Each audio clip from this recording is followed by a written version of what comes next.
Hi students, good morning everybody. आज class third के लिए थर्ड चैप्टर शुरू करने जा रहे हैं हम। 5 मई का वीडियो है आज का, मंगलवार का, ट्यूसडे का। Welcomes to Guru Tegh Bahadur public school online classes. आज हम थर्ड चैप्टर शुरू करने जा रहे हैं, चांद वाली अम्मा। तुम शरारत तो करती ही होगी। कौन कौन सी शरारत करती हो? इन चीज़ों का इस्तेमाल तुम कोई शरारत करने के लिए कैसे करोगी? जैसे झाड़ू, पंख, कागज़ और गुब्बारा। इन चीज़ों का शरारत करने के लिए आप कैसे कर सकते हो? बहुत समय पहले की बात है, एक बूढ़ी अम्मा थी, बिल्कुल अकेली। उसका अपना कोई न था। घर का कामकाज उसे खुद ही करना पड़ता।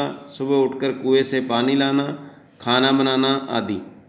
उसके साथ एक परेशानी थी, वह रोज़ सुबह उठकर जब घर में झाड़ू लगाती तब तक तो सब ठीक रहता, पर जैसे ही वह आंगन में जाती और झाड़ू लगाने के लिए झुकती तभी आसमान आकर उसकी कमर से टकराता। अम्मा उसे घूर कर देखती तो वह थोड़ा हट जाता, फिर वह जैसे ही दोबारा झुकती आसमान फिर अपनी हरकत दोहराता। एक दिन, 2 दिन, 3 दिन लगातार यही क्रम चलता रहा। अम्मा झाड़ू लगाए और आसमान उसे तंग करे।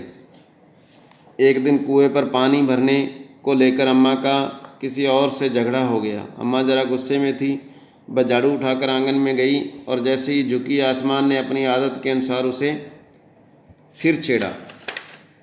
अम्मा ने आव देखा न ताव कसकर एक झाड़ू आसमान को दे मारी। आसमान झट हट गया, पर वह भी अपनी आदत से मजबूर था। दूसरी बार फिर अम्मा के झुकते ही टक्कर मारने लगा। अम्मा ने फिर पूरी ताकत से उस पर वार किया। आसमान को शरारत सूझी। इस बार उसने झाड़ू पकड़ ली। उधर अम्मा थी, झाड़ू पकड़े थी। रस्साकसी शुरू हो गई। झाड़ू का ऊपर वाला हिस्सा आसमान पकड़े हुए था तो नीचे वाला अम्मा। दोनों छोड़ने को तैयार नहीं थे। अम्मा चिल्लाई, छोड़ मेरा झाड़ू, मेरे पास एक यही झाड़ू है। अब भी आसमान ने नहीं छोड़ा। बूढ़ी अम्मा कब तक रस्साकसी करती, थक गई। आसमान ने झाड़ू खींचना नहीं छोड़ा।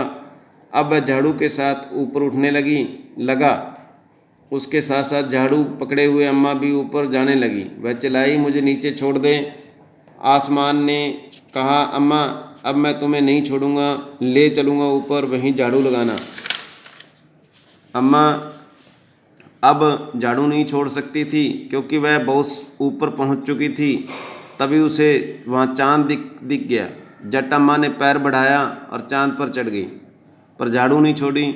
आसमान को फिर शरारत सूझी। उसने सोचा, अम्मा तो चांद पर चढ़ गई है, यदि चांद इसकी मदद करेगा तो मैं हार जाऊंगा, इससे यहीं रहने दूं।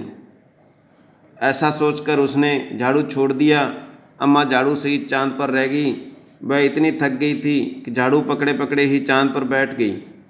आसमान ऊपर चला गया। उस दिन से आज तक बूढ़ी अम्मा झाड़ू पकड़े चांद पर बैठी है। यानी बच्चों, इससे ये हमें महसूस होता है, हमें चांद के ऊपर ऐसा महसूस होता है कि बूढ़ी अम्मा झाड़ू चांद पे पकड़े हुए बैठी है। ये एक पौराणिक कथा है।